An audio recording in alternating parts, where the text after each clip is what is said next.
మధురమైన తేనెలాగా ఉంది నా జీవితం.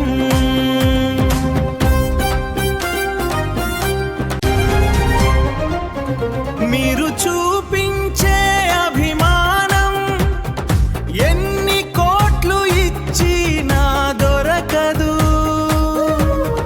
మీరు చూపించే అభిమానానికి ఈ జన్మలో అయితే నేను రుణం తీర్చుకోలేను.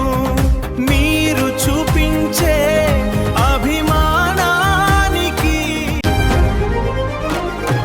అభిమానులే నాకు ప్రాణం, అభిమానులే నాకు జీవం.